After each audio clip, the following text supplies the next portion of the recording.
Hi and welcome back. In today's video, I'm going to be covering the basic steps on how to start saving up an emergency fund. So let's get started. So technically I made a video covering what is an emergency fund, and if you're interested, that video is here. But it's a very short video, and so I wanted to make another video that kind of just talks about some of the steps that you could potentially take to start an actual emergency fund. Now, this is not a general FAQ video, this is just a couple of steps, and I just want to tell you that it's a rough game plan. If these steps are not something that align with you, then don't do them. There are other steps you could potentially take. I'm just giving you a couple of options, and this is something that people have asked about. So step one is just figuring out how much of an emergency savings should you have. So depending on who you follow, this could be as simple as having $1,000. There's also the possibility of going for 3 months of expenses, 6 months of expenses, a year full of expenses, and what that expenses mean could differ. In some cases, they will say your bare bones, so what you absolutely need, and in other cases, it would be exactly what you are currently having in your budget, just times that by the number of months that you want to have, so that way you don't have a fluctuation in your current lifestyle. So it depends on what makes you the most comfortable, as well as whether or not you think that you could potentially get a job back, etc., and how quick. Now, the hard part about this step is that generally for a lot of people, this is a really large number, and I just want you to know that it is just a number, okay? Take a deep breath. All you need to know is roughly your target, but that doesn't mean that you need to have it in your account tomorrow. Another thing too, like a mental trick, is that if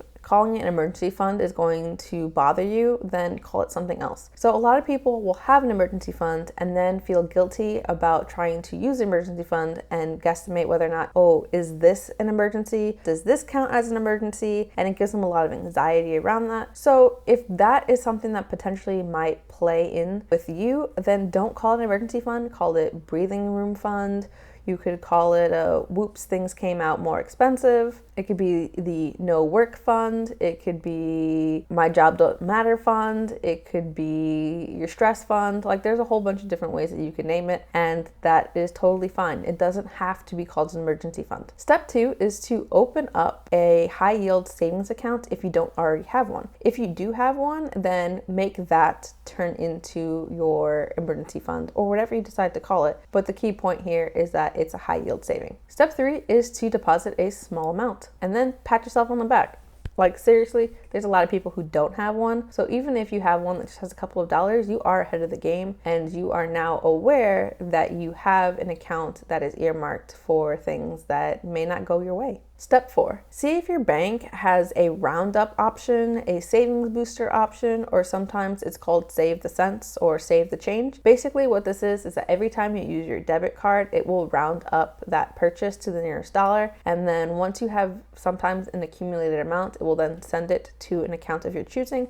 A lot of people are familiar with this in terms of like Acorns, and that moves it to an investment account. But a lot of banks now are offering this within their own services. So you can have your card constantly do these little tiny changes and then have that move into your account, so your account is constantly growing without you having to think about it. Step five, review your budget and see if you can make savings a bill. So what this means is that you're going to look at your budget, see if there is a possibility of moving a small amount to your savings, and then make that a bill. So no matter what, you are going to put aside the $50, $25, $100, etc., but you're treating it as a bill. You can set it up automatically, and that means it's so much easier to make sure that you are constantly making progress, even when you don't want to. Optional, if you have direct deposit, you can talk to your HR portion to see whether or not you can split the direct deposit into 2 accounts. So what you would do then is send the majority of it to your regular checking account with however you deal with your money, but then you can automatically set a fixed amount or a set percentage going to that emergency fund. Again, it's about consistency. It's about the automation, which allows you to grow that savings. Step 6 is take that big scary number from step 1 and start making some milestones out of it. So you can decide to do it by percentages. You can decide to do it by flat dollar amount. You could do a tracker. You could pick fun numbers. So you could be like 1, 2, 3, 1, 2, 3, 4. You could do backwards 3, 2, 1. Like, you can have a whole bunch of different milestones, but having this as a gamified way will also help you keep more motivated to continue on with the process. So a couple of options for that would be like to color in a paper tracker. So you can go online and in Google like a savings tracker. They have ones with like thermometers, they have ones like coloring in piggies, etc. Like it's whatever you would find beneficial. If you are an Excel spreadsheet person, then you can go and have a spreadsheet where it will calculate like all your contributions, and you can then see graphically like how much you are improving. If that is something of interest and you would like me to make a video on how to do that, then let me know in the comments below and I will make a tutorial on how to use Google Sheets or Excel to make a savings tracker. For people who don't like doing it on a computer, then you can just have a notebook and just jot down all of the times that you deposit money. There are also apps, and if you are interested in finding out about those, also let me know and I will make a video about them. Step 7 is to just breathe normally. It is a scary thing to think about having to need a large pile of money, to have a large pile of money that might not necessarily do anything for you, but it will provide you a level of security. So just take a deep breath. You started it, it will grow. You will use it, but it will continue to grow and you'll be okay. The best part is also to track every time that you get your interest paid to you, because then you would see like, hey, the bank is paying me to do this too, and that's always fun. So yeah, those are the steps to starting an emergency fund. I hope you found this video helpful. If you need some more ideas on how to contribute to this, then you can check out this video, which is about different savings options that you have and how you can gamify it in different ways to make it more fun. As always, the Debt Tale channel is here to help make personal finance topics less scary and to help you go from bad with money to proud to tell. If you have any questions, if you want to just say hi, please drop me a comment down below. I'm a one-woman team, so it is me who actually says hi back and types messages, and it's really fun just to get a little notification on my phone going, oh, there's a new comment. So please keep my day being fun and have some comments and let's have some engagement. So for those of you who are new,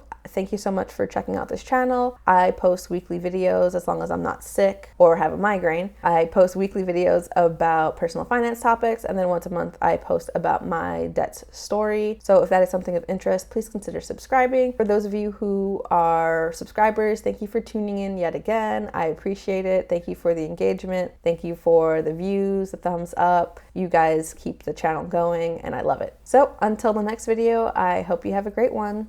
Bye.